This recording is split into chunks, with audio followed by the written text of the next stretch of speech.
Welcome to another edition of Anthony T's Horror and Wrestling Show. I'm Anthony T. It is October, everyone, so that means it's Horror Month here on the podcast. Usually in October, I like to do horror-only shows. Since it's Halloween month, I like to take a break from the wrestling and do horror-only, since this was originally a horror podcast.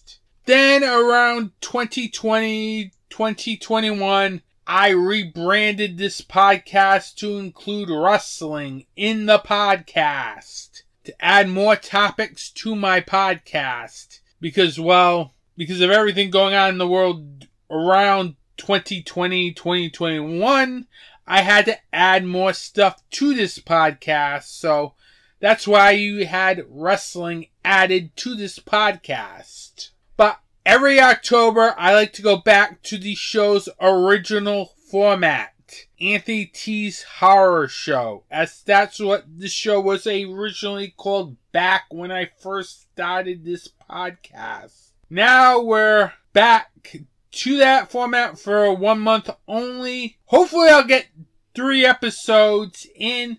The only time I'll probably stray away from the horror format is when I talk about the Rhode Island Comic Con preview, which I usually do last episode before Rhode Island Comic Con. So I'm hoping to get 3 episodes in this month. Fingers crossed, because I got a lot of material, because I've been so busy in September with going to Silver Scream Con, CT Horror Fest, that I haven't had time to do episodes of the podcast, as it's been coming like every 3 weeks. Now I could probably get at least a couple in, because, well, I'm going to have a lot of material next episode that I'm definitely not going to get into this episode, because I've got 2 topics that take up the entire episode, ladies and gentlemen. In this episode, next segment, I haven't done one of these things in a while. A commentary. And we all know what happens when I go into commentary mode, people. It's not pretty. And you can thank some toxic keyboard warriors have taken money out of a certain horror celebrity because of all the negativity on social media. To the point where I don't even want to talk about this, but I find it very disgusting. It's taking money off this person's plate. People should not be treated like that. Especially horror celebs. Even if you support the celeb or you disagree with the celeb, what they did goes too far. And I'm talking about the Melissa Barrera situation, in which she told congoers at Horror Hound that it would be her last convention this year because of all the negativity surrounding everything going on Twitter or X or whatever you call that social media platform where all this negativity and garbage comes out of. Seriously, people. That's not cool. Seriously. And I will go more into that next segment. The fact that I have to talk about this and not talk about CT Horror Fest this episode really pisses me off, quite frankly. Because I have to drop what I'm doing and talk about the dangers of how these internet trolls have forced a certain horror celebrity to not show up at conventions and miss out on a payday. It's just disgusting. It's just flat out disgusting that people on the internet have scared someone out of doing public appearances. For what? Seriously. If you have nothing nice to say, don't say it at all. But I'll go more into that next segment because, well, I was kind of pissed off when that happened, especially when she was supposed to come to Rhode Island Comic Con next month. That kind of affects me, seriously. I won't lie. I can understand if people have family emergencies or have films booked and they have to cancel. But for someone to cancel because, well, they're scared for their own safety because of some internet trolls doing fake screenshots, it's sad and it's just downright frightening.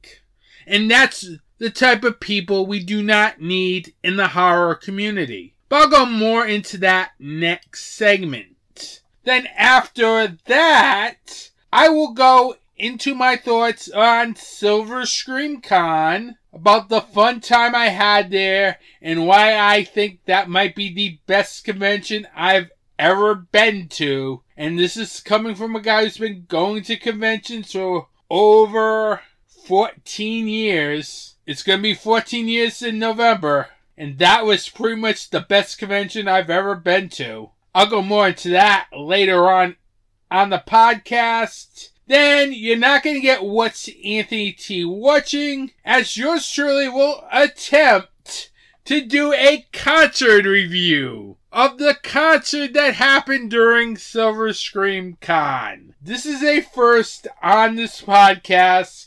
Yours truly will review the Kiss of Death concert featuring Ice Nine Kills, In This Moment, Avatar, TX2, and First Jason that took place during Silver Scream Con. I will talk about that show in What's Anthony T watching. I'd say let's go to the news, but these two topics take up the whole podcast. Seriously.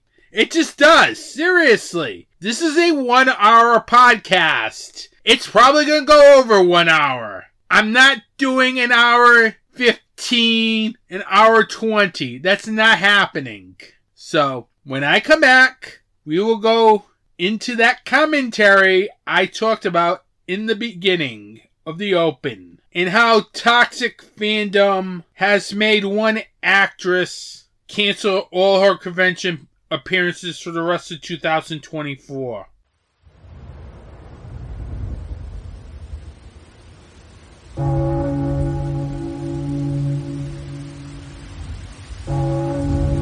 Welcome to Dark Discussions, your place for the discussion of horror film, fiction, and all that's fantastic.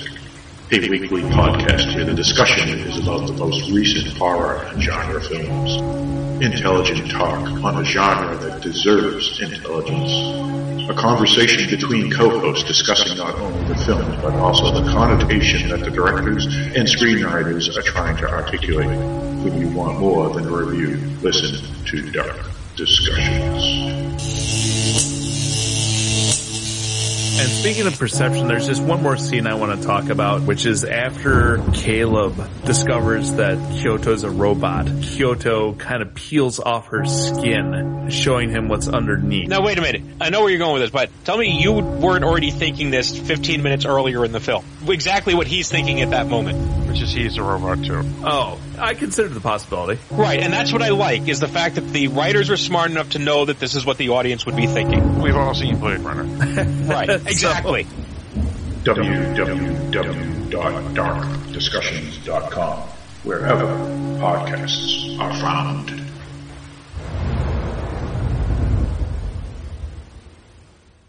The following commentary represents the views of Anthony T's horror and wrestling show and not of the Dark Discussions Network, meaning it's the views of mine and mine only. Welcome back. Now, I really do not want to spend time on this subject here, seriously, but I'm being forced to talk about this on this podcast. I want to talk about other things like, say, CT Horror Fest, but I'm not going to be able to talk about it this episode because I have to talk about this because this is just downright deplorable. In fact, I really don't want to talk about this seriously. This feels counterproductive, but we have a segment here of toxic fandom. And I really don't want to talk about it. Seriously. There's better horror news to talk about here. And be a positive show. But I have to talk about this because literally I find this downright disgusting what happened recently. Case in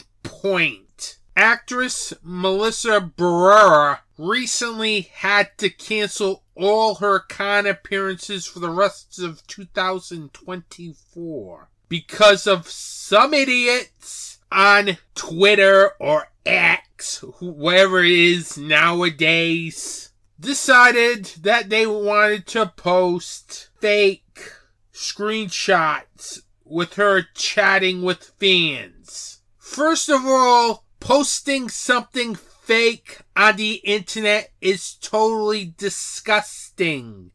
There is no ifs, ands, or buts. But to do it to hurt a person is even more irreprehensible. It is downright deplorable. Seriously. I don't care if you're trying to help her or you don't like her. Posting fake chats is disgusting. Posting a regular chat is disgusting enough on the internet. I don't know where these idiotic keyboard warriors do. What do you think they are? Trying to be Mr. Tough Guy behind the keyboard? Because seriously, I find that really irreprehensible. That sort of stuff should not be happening in society, period. But we have people that do that, and it is horrifying to see. And the fact that it hurts an actress who's trying to make a living off of these cons makes it even more worse. Because Barrera is forced now to cancel the rest of her appearances for 2024, including an appearance at Rhode Island Comic Con in November. It's disgusting. Seriously. There is no ifs, ands, or buts. I find it very irreprehensible that people would do this to her. Or do it to any person. No matter you like her or you hate her. Don't do stuff like posting fake chats or bullying other people because they don't like something or you think you're doing it to help them. It's disgusting. It is simple as that. And it's very hurtful to the person that you're doing it to, as it really has hurt her. As she left a statement on her official Instagram, and I'll read it. Very sad to hear about some stuff going on Twitter or whatever that horrible app is called now. That's why I'm not on it anymore and never will be again. Just for all of you who support me out there, don't believe everything you read.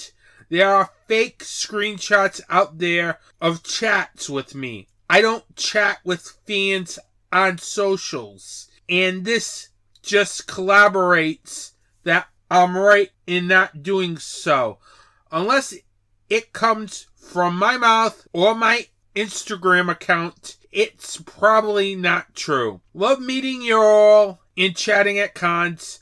Most interactions seem genuine, and it breaks my heart that I told everyone that asked me in Cincinnati that I won't be doing cons for a while and had to pull out of Rhode Island, sadly. Looking forward to hopefully continuing to meet you all in the future. Love, Mel. This is disgusting, people. That an actress has to cancel and forgo money because some idiotic trolls on the internet with their little keyboards want to start up controversy. For those people who want to start up controversy and make fake stuff up, there's two words for it. Internet troll. And you don't want to be labeled as an internet troll because that means you're spreading false information and you're gaslighting. And I find that personally disgusting. it makes you look pretty stupid that you're hiding in your basement, writing this stupid stuff, or having AI do it while you're ruining someone's livelihood. Have a life, man. Seriously. Why do you have to ruin that person's life? Because it's stuff like this that we can't have good things in the horror community. Seriously. We love all our celebs coming out to conventions and meeting the fans.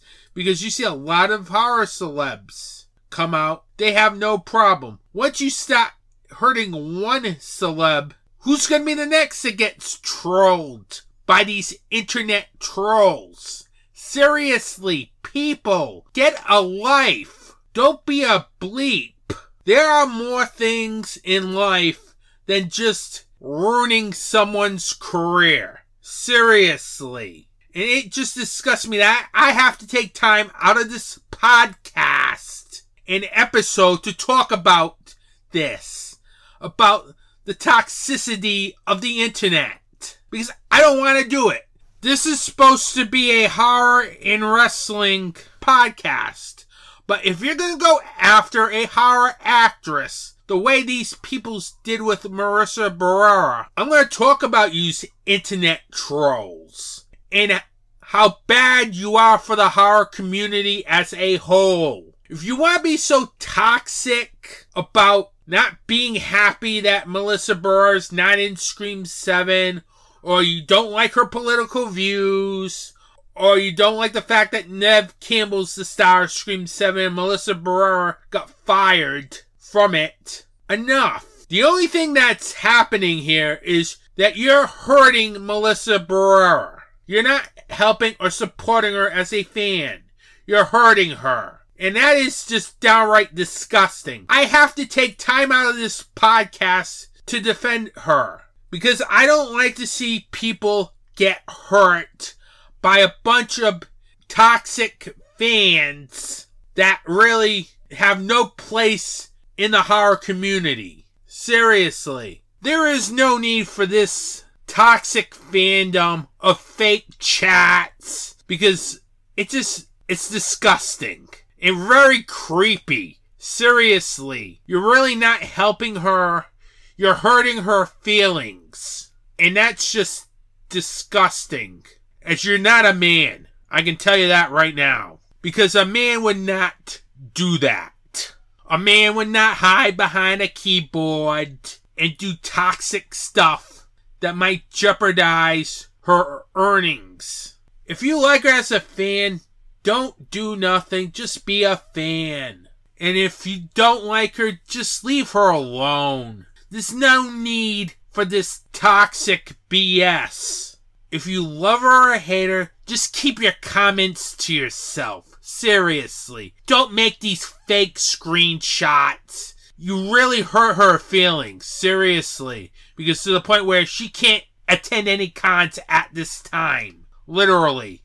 Because now she feels there's a safety issue now.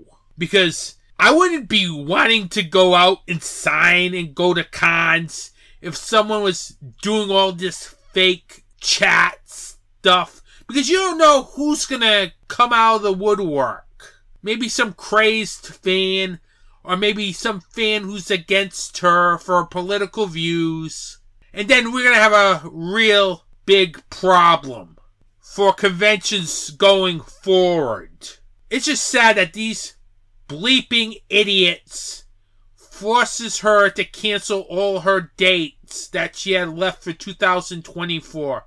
Because people deserve a right to earn money. And it's being taken away by these keyboard warriors who are basically toxic fans that have no place in this horror community or any pop culture community at all. Seriously. The fact that I'm spending a lot of time on this is sad. Seriously. Grow the bleep up, people. Because the internet can hurt people's feelings with all the fake news and all the fake stuff going around. The fact that I'm spending time on this It's really sad that I have to take a whole segment and push my CT Horror Fest review to the next episode because I have to talk about this. Because this is a problem that is not needed in the horror community or the pop culture community at all.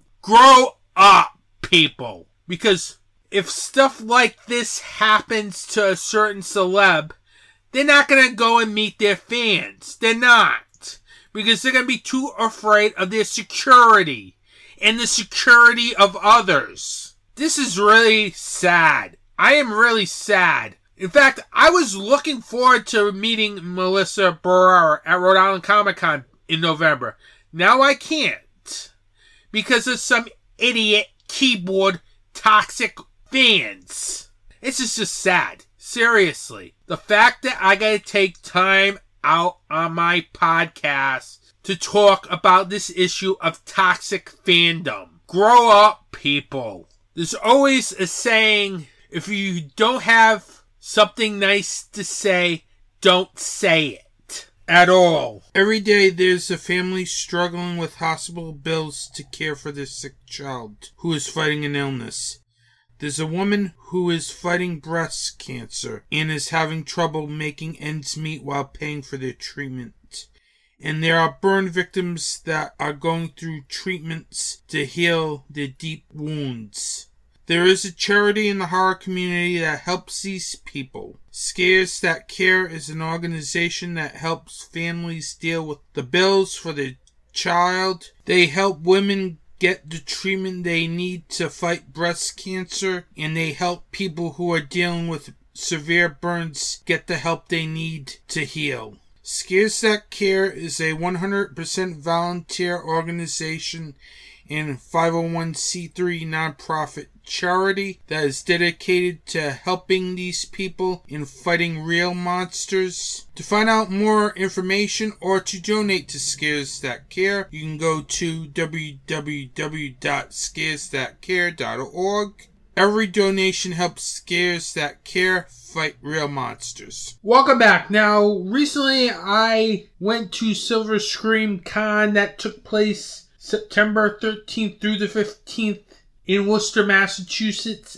at the DCU Center in Worcester Palladium. Now, this was one of those conventions where I both attended the convention portion and the rock concert that happened on Saturday night. So, this is like a first for me, because usually when I went to Rock and Shock, I only just went for the convention portion. Didn't give a damn about the music portion at all, because literally I was pretty much not into some of the bands they were bringing on there at Rock and Shock. So I could care less about what was going on at the rock concert portion of Rock and Shock. So literally I didn't care about it. But this is Ice Nine Kills, everyone. And they're literally one of my favorite bands at the moment. And I got the VIP package for this con, so I decided to get the concert, take everything in.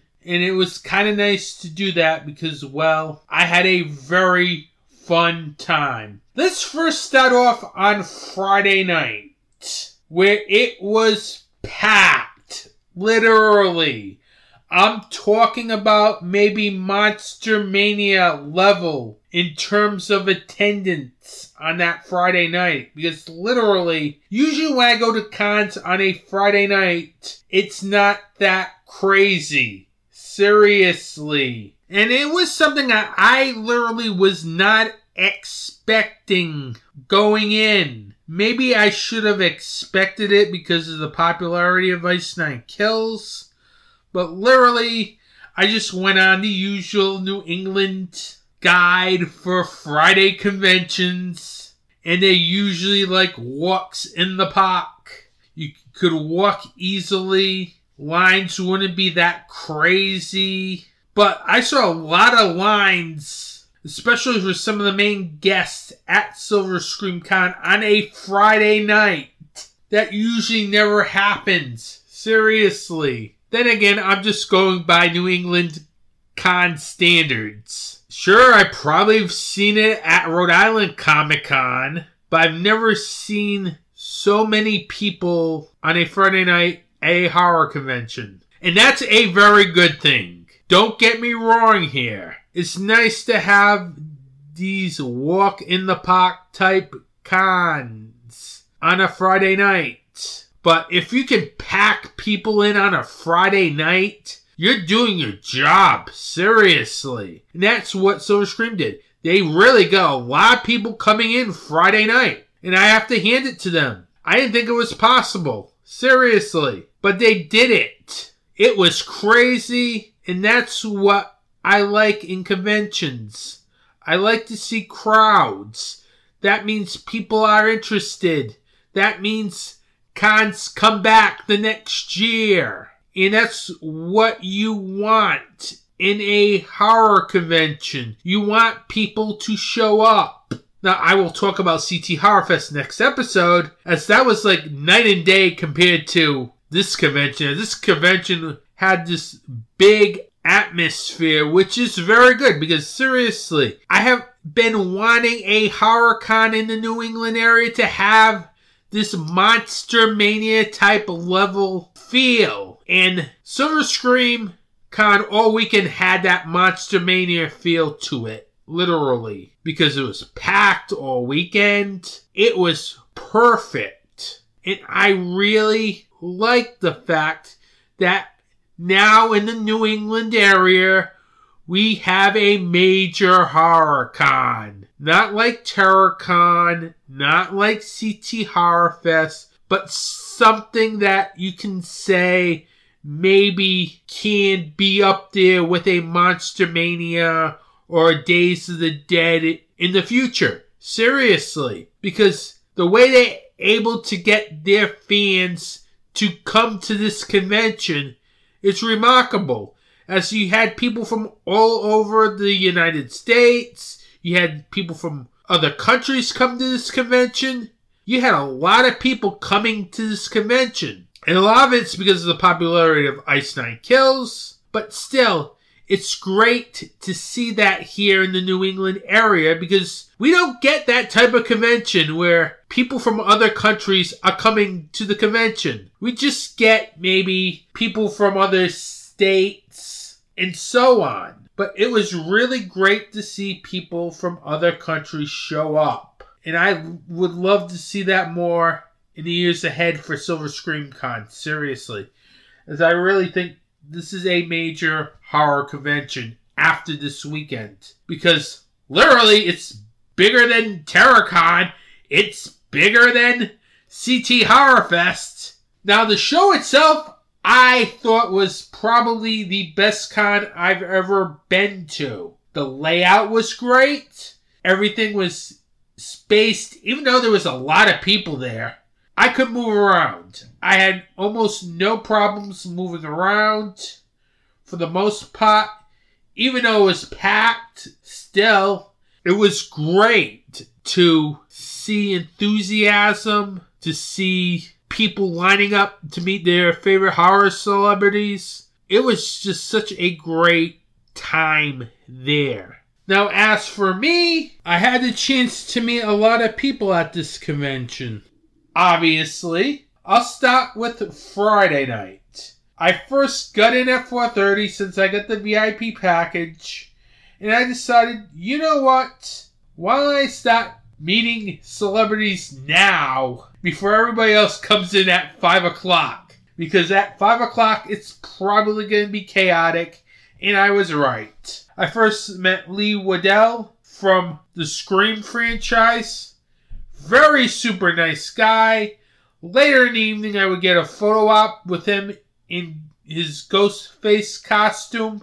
That was a really fun photo op. Then I got to meet Nadia from the Welcome to Horrorwood videos. She was a very nice person as well. Then I met Devin Sawa from Chucky and Final Destination. Also a very nice guy. Talked a little bit about Chucky. That's because I'm really a huge fan of the Chucky TV series. I really hope that gets to season 4. Seriously. Then I met a couple of the people from the Terrifier franchise, Elliot Fuller and Lauren Rivera, both very nice people. By the way, Lauren Rivera has a new movie out called The Well. Definitely check that film out, as I reviewed that last episode. I also hooked up with my friends. We had a fun time. I was getting pictures of all these nice little cosplayers that had these big heads from Creatures of the Night Studio, as they had some really good ones, including House of a Thousand Corpses, Leprechaun, a couple of characters from the Ice Nine Kills Welcome to Horrorwood videos, with the one from Assaults and Batteries, and of course their mascot Silencer. I also got a pro photo op with Eli Roth. It was a very nice time meeting the guy for a quick minute, but still, I'd rather just get the quick photo op than get the autograph because, well, I didn't feel like waiting in the lines as they were big. I also met the band The Funeral Portrait, which was also a very cool experience. Very nice guys. Picked up their latest CD, Greetings from Suffocate City. Then I went to the after party for VIPs, was listening to some of The Funeral Portrait's music, then listening to Jamie Kennedy stand up, which I, quite frankly, did not enjoy that much. Probably just I don't get Jamie Kennedy's humor, maybe. It's just a me thing. And I was up literally up to 1 o'clock in the morning. Way past my bedtime, literally. But I have to admit, I really had a fun time at the VIP party. Seriously. So, it was worth it, actually. As it was definitely a fun night of listening to music and socializing. Then, Saturday came along. The first thing I started to do Saturday was meet up with the people behind Stream. Yes. Remember the video review I did of Stream? We chatted a little bit about that film and its most infamous scene. And yes, this film has an infamous scene in it. I really highly recommend you check this film out when it finally hits VOD and or Blu-ray. It's a very gory horror film and very entertaining one too. It was nice meeting those guys again. As it's always fun meeting the guys from Fuzz on the Lens Productions. Every time they're at a convention, always fun people to talk with.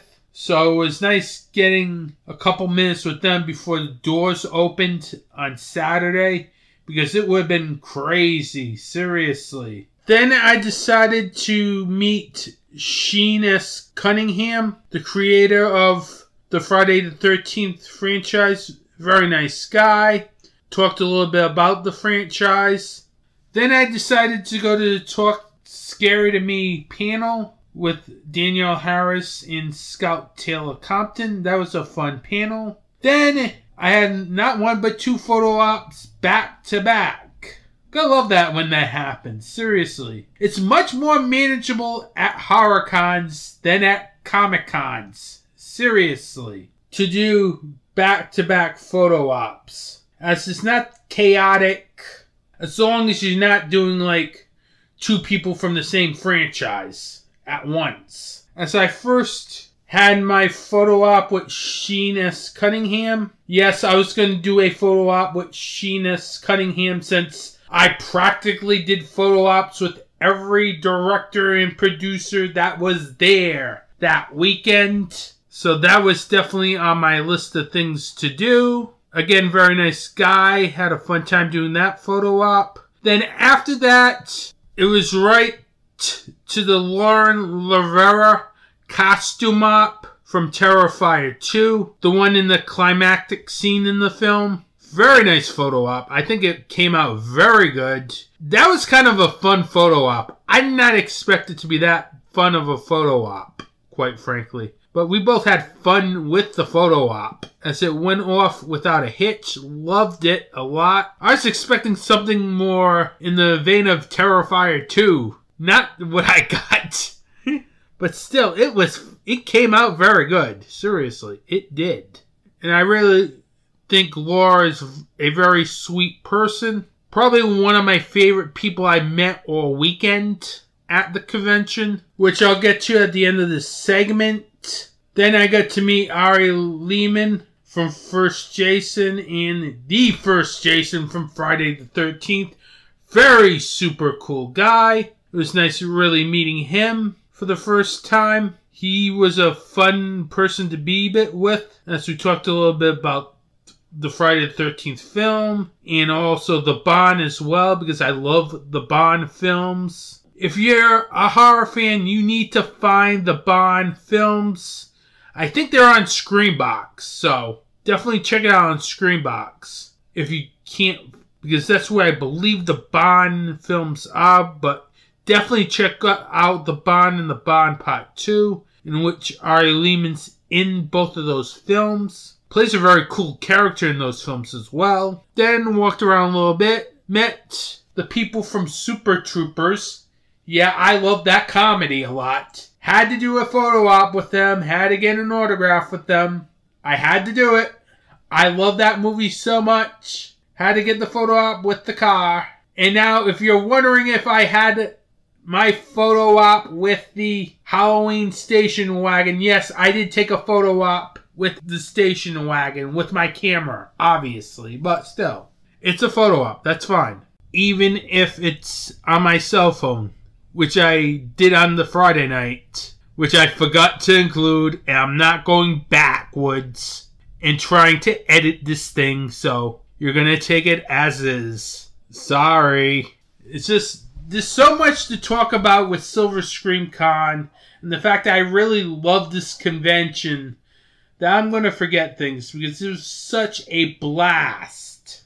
Then after that, it was pretty much walk around a little bit. Then it was about pretty much, say, time to hide in my hotel room for a bit, because, well, the concert was at 5:30, and I really did not want to just go run around the convention floor or hang around, then get so tired that yours truly would not be able to last a 5-hour concert. That's right, that concert went 5 hours. But I was smart to get out of there maybe about 2:33, relax for a couple of hours in the hotel room, have a couple of sodas, couple of waters, take my medicine, get everything ready for the concert. Because that concert was starting at 5:30. That's because you had 5 bands on the bill. And I will talk about this concert on this podcast next segment instead of what's Anthony T watching this episode. I will do that. So I will talk about the concert separately. Next segment. Instead of me reviewing the film, I will talk about the concert, as we're really running over for this segment as is. Now, moving on to the last day, Sunday the 15th. It first started off for me with the photo op with Ice 9 Kills. Obviously, I'm going to get the Ice 9 Kills photo op. There's no ifs, ands, or buts here because, well, I love Ice 9 Kills. And yes, this is pretty much a once-in-a-lifetime thing. I'm probably not going to do this next year. But I figured, why not do it now? Because you don't know what's going to happen next year. So I decided to do the Ice 9 Kills photo op to start off the day on the Sunday. Then pretty much walked around the con hall for a bit, waiting for the Damien Leone photo op, which was like an hour later. It was nice seeing Damien Leone again. Finally getting that photo op. As yours truly likes to hang around directors, producers, Hollywood bigwigs, etc. I'll go into that story a little more later on in the podcast about the Hollywood bigwig, which I will not name. Sorry, that ain't happening. But anyway, I got my Damien Leone photo op. Very nice guy. Love it that they also had sets too for the photo ops. I forgot to mention that earlier on. They had it for the Scream one, the Ice 9 Kills one that I had. Friday the 13th had a set. The Eli Roth photo op that I had also had a set from Cabin Fever. There are a lot of sets in some of these photo ops, which is very nice, and I think separates this con from other cons, as they will build sets for your photo op. Instead of getting the boring backdrop, you have sets. And that's what really makes the memories of these photo ops very special. The fact that they have that added feel to it. And it's a great job by Silver Scream Con for doing that for those photo ops. Because I don't see many cons do that, period. Set up sets, build sets so quickly. But the people behind the con really did a great job in doing that. Getting maybe outside contractors to do that, which is very good. Because literally, it makes it special. You want your photo op to be as special as possible, as it's different from a regular table op. Then yours truly went around the con, visited a couple of friends of the podcast, as I ran into some friends from the podcast this weekend, as I ran into Mandy and Ryan from That Strange Show, Dave Zagorski and Connor Noble from Mad Sea Productions. On a Saturday, I also ran into James Lamont from Dead of Winter Entertainment. I also ran into the boys from PVD Horror briefly. So it's very nice catching up with all those people. Especially this is my first horror con in the New England area this year, as I haven't been going to many shows or conventions this year at all. So it was nice to catch up with them, as I haven't seen them in quite a while. So it's always cool to catch up with people you know and other fellow podcasters and filmmakers from the New England area. Now, after I caught up with Mandy, Ryan, Dave, and Connor, I decided to check out the Terrifier panel, which was a very good panel. Then afterwards, I went back to the con floor, decided to do yet one more photo op with David Arquette from the Scream franchise. And it was also good to get that photo op out of the way now. If I was going to do the David Arquette photo op, I'd rather do it at this con than at, say, Rhode Island Comic Con, where it's chaotic. Literally. And Scream's going to be a big thing at Rhode Island Comic Con this year, which I'll talk about more as we get to Rhode Island Comic Con. But he was a nice guy. Even though I met him for like maybe a minute, he seemed like a very nice person, wanted to be there. And that's what I like in a lot of these people. They want to be there. I'd rather be around celebrities who want to be there than people just there to collect money and that's it. I've seen that with a couple here and there. You know how that is. Then after walking around a little bit more, I would check out the tail end of the Welcome to Horrorwood panel. Then it went to the Eli Roth panel. Then it went to the Ice Nine Kills panel. So I literally, after my David Arquette photo op, stayed in the panel room for the entire time. Literally. That was like almost 2 hours of panels. 2.5 maybe. But it was nice. I enjoyed the panels. They were very good. I found it interesting there was only like one moderator for all the panels, which I can understand and I have no problem with. Seriously. It's kind of cool. It keeps everything flowing. And that's what you want in a panel room. Not sitting there waiting like 10 minutes past the time it's supposed to stop. You just want things to flow. And it did very well in that panel room, which is very good. And that was pretty much the end of the convention after that. If I have to say who were my top 3 favorite celebrity interactions at the con, I would have to say definitely Laura Rivera, Lee Waddell, and Ari Lehman. All were very super nice people. Had a great time meeting them, as everyone was nice to meet. And that's what I like, to meet people who are nice and want to be there. And thankfully, Silver Scream Con had that with their guests. Overall, I thought this was probably my best con experience ever. because I've been to a lot of horror cons, I've been a lot to Comic Cons, and this, I have to truly say, I had a very, very good time with. Even though it was packed, you could move around, which is very good.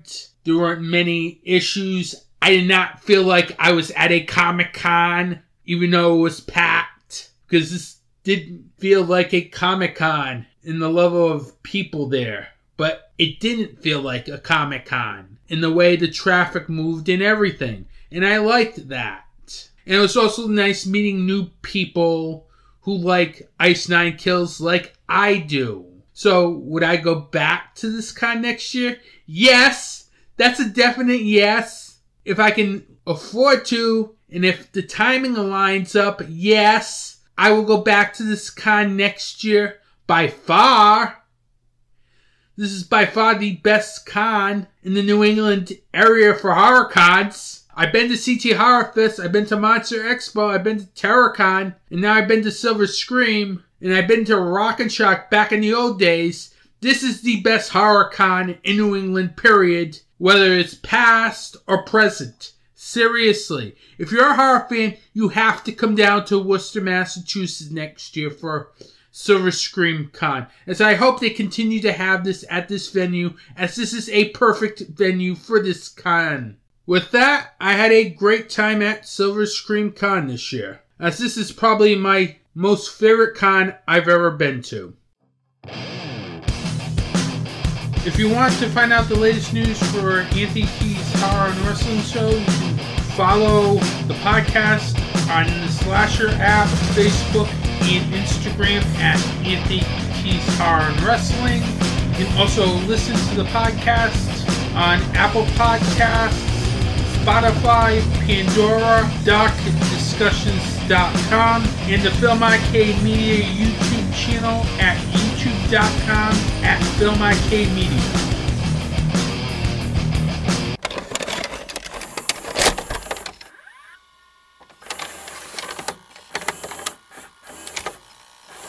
Welcome back. I'm changing things up this episode, because we are in the last segment of this episode. Usually I would review a film at this time, but since I'm still talking about Silver Scream Con, and I told you I would talk about the concert that happened on the Saturday night, I figured, you know what, I'll give it its own segment. So, this is my attempt at a concert review because I have not gone to many concerts, in fact. In fact, this is probably maybe the third concert I've been to in my entire life. There was this Voltaire acoustic concert at the last Skiz That Care event. I went to that. Then last year I went to Mohegan Sun and decided to hang around and enjoy an Elton John tribute band playing 2 sets. Even though they played 3 sets, I stayed for 2 sets. When I originally was supposed to get dinner and that's it from the food trucks. How I hung around for 2 sets after a busy day at Terrificon, I have no clue. But then again, I like Elton John, so that's that. Which leads to my third concert. And this is a pretty big one. This is probably the biggest one I've been to. It's the Silver Scream concert that took place during the convention. And I had a blast at this convention. I really wished I went to concerts back in the day, because usually I don't go to concerts. I'm like one of those people that just likes to go to cons and watch movies all the time. Or watch wrestling and go to wrestling events. But I've never gone to a big scale concert like the Ice Nine Kills In This Moment concert that happened during Silver Scream Con. Now I get there about maybe, I like to say around 4:30 or so, just to get into the building at 5, obviously, as they let VIPs in at about 5 o'clock. So I went in there, got in line, got there, trying to go as back as I can, because I did not know how I would react to a concert, seriously, because I've never been to a concert, Of course, I brought earplugs in advance because you gotta protect the ears, obviously. But I didn't know how I would react because this is literally my first full-blown concert. Or first heavy metal concert, to be exact. So, the concert started off with First Jason. This started at I think around 5:30. And this went on to 10:30. And this probably would have gone out to 12:30 if there wasn't an 11 p.m. noise ordinance in the town of Worcester, Massachusetts. As you can remember, this concert took place outside. This wasn't at the Palladium nightclub. This was outside next door to the Palladium, pretty much in a parking lot. And there's probably no other way you were going to have this concert but outside in a parking lot. Either there or the DCU Center. Because you have In This Moment and Ice Nine Kills on the bill. This wasn't Ice Nine Kills and a couple other bands. It was Ice Nine Kills and In This Moment headlining a concert. So there was no way you're going to have that inside a nightclub like the Palladium. But anyway, this concert first started off with First Jason. How ironic. First Jason opens up the crowd. They're the opening act. They went on first. First Jason. First. See where I'm going? It was an alright set. I know they tried their best. It kind of felt out of place given the fact that this is more of a professional tour and a professional show that was going on. As you gotta remember, this is the Kiss of Death tour. This is the finale of the Kiss of Death tour. So this wasn't just some random show. This tour has been going on for quite a while. In between of Ice Nine Kills gigs with Metallica. So they've been playing around the country. And to me, First Jason felt out of place. Even though they did a good job, it kind of felt out of place. Just that you're here to see this big tour, this big show, and this opening act was just an add-on 2 weeks before the show. But still, I thought First Jason was alright. It was better than I expected. The Kiss of Death show officially started. First off was TX2. Now, I didn't hear much about TX2 going into this show, but after hearing their music, I became a fan of theirs instantly. Those kids really brought it. It was an intense set. They really brought their A game. They were bouncing all over the stage, running around. It was a fun set. It was a great way to open up the show. Then, as I was in line to get a picture with the band TX2, the band Avatar played. And kind of brought it down a little bit for me. It felt a little gloomy, as they're more of a gloom and doom metal type band, more like a Cradle of Filth type band. It's just the pace of the show just slowed down a bit. The set got better as it went along. I wouldn't say I had a great time with the set, but I enjoyed some of it, which was good. Then between Avatar, then In This Moment, I finally met TX2. Very nice band of very nice people. Definitely support their music on Spotify, YouTube Music, or wherever CDs are sold. Then it got to the main part of the concert. First up was In This Moment, and I was really looking forward to seeing In This Moment. I've been a huge fan of this band since basically its beginnings, so I could not wait. They played a lot of good stuff on their set, including God Mode from their latest album. Sanctify Me, I believe, was played during this set, also from their latest album.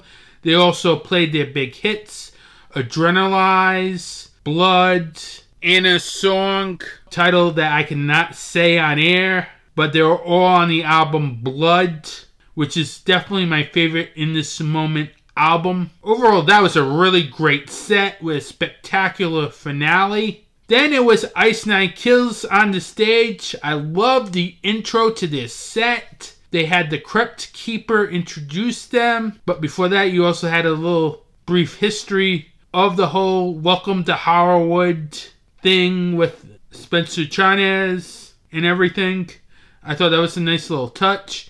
I also love the fact that in between of each of their songs, they were playing commercials of old commercials you would see like back in the 80s and 90s, mixed in with the video clips from past music videos. It was kind of cool to see it. They had this nice little set too, where they had these two TVs, and in the middle of the background of the set behind the drums, their mascot, very huge. And I think I saw a couple of actors come out of that mascot all dressed up as Silence, which was kind of cool. So that was such a great set. They played American Nightmare. It is the end.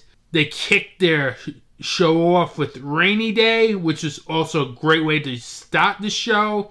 A lot of pyrotechnics in this show, which obviously you could not do in a nightclub or the DCU Center. I love that wrinkle to the show. They also played some songs that I've never heard of before, which was kind of cool. And they also played songs off their latest album, The Shower Scene, Funeral Derangements, Meet and Greet, and of course, Welcome to Horrorwood to end their set. I was hoping for an encore, but that never happened. Then while waiting for the supposed encore, because I learned there's supposed to be an encore afterwards because I saw Ghosts movie recently, right here, right now. And like between this pop movie, pop concert, he would go for this encore and would tell the audience how many songs he would play. We did not get an encore, surprisingly, from Ice Nine Kills. I was hoping for an encore, but again, we had a 11 p.m. noise ordinance. That's the city of Worcester for you people. 11 p.m. noise ordinance. But then again, it was kind of cool. I got to meet that unnamed Hollywood bigwig that I told you last segment. I'm not telling you his name. That's a personal experience for me. It's so personal. I'm sorry. I can't let it out. I am so sorry. It was such a big experience meeting this person. It was kind of cool meeting someone that high caliber in the horror industry. As hell, I didn't even know he was going to be in town that weekend. But it was kind of cool. So, that was fun. Then they shut the lights off. Then it made me realize there will be no encore. But whatever. Overall, it was a great concert. I enjoyed it. My takeaways from this concert is definitely listen to TX2. I think these kids have a bright future as they really kicked ass in their set. In this moment, proved why they're probably one of my favorite rock bands out there today, alongside Ice Nine Kills, Slipknot, Ghosts. And Ice Nine Kills was just amazing. It was just an amazing set, especially with all the theatrics that went along with it, the pyrotechnics. It was such an amazing set. Loved it. I may do the Ice Nine Kills concert again next year. Seriously. It was just such a great experience. And that was the Kiss of Death concert at Silver Scream Con. Next episode, I will be going into CT Horror Fest and my thoughts on that convention. I promised you that I will get to it next episode, and I will do that definitely. I was originally going to do it this episode, but a news topic came up that really needed my attention, so I will get to it next episode. That's a definite. Also definite next episode, I will have horror news, as I do have horror news thoughts, as I do have thoughts on the cancellation of Chucky and how I'm very disappointed in NBC Universal in canceling that show, because I really thought that was a great horror show. It was probably some of the best work in the Child's Play Chucky series from Don Mancini. I still can't get over the fact that they canceled it, especially with the way that season 3 ended. But I will get more into that next episode. Hopefully next episode, I will finally review Salem's Lot. It's been 2 years. I've been wanting to see this film for better or worse. And we may finally get my thoughts on this film. Everything plus, I'm working on a guest. Fingers crossed. I'll have some more news as well. And check out the Film Arcade Media YouTube channel, as I plan on having 1 or 2 reviews up during the month of October, including hopefully Terrifier 3 if it's playing in my area, because I would really want to see this film. I kind of did a review for Stream when it played in my area, so I'm hoping Terrifier 3 plays in my area so I can do a review of that film on the YouTube channel, because this is one of the most anticipated horror films of the year, everyone. And probably the only big horror film left, except maybe for Robert Eggers' Nosferatu. That's the only other horror movie I can think of that has any major implications on 2024. So definitely keep an eye out on that.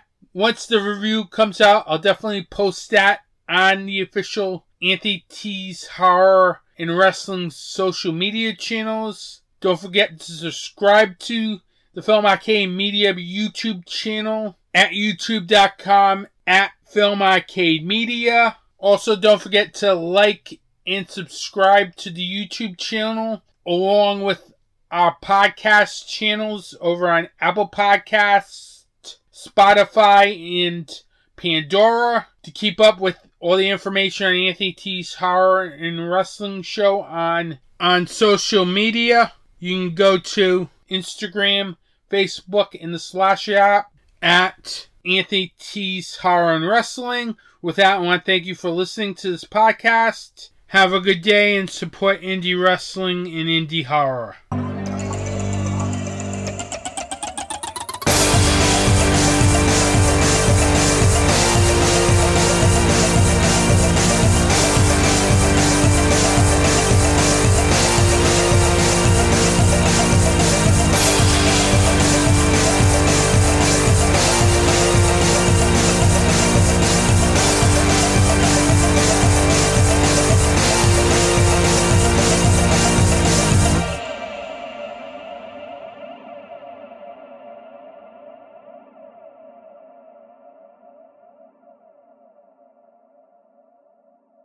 This has been a Film Arcade Media production.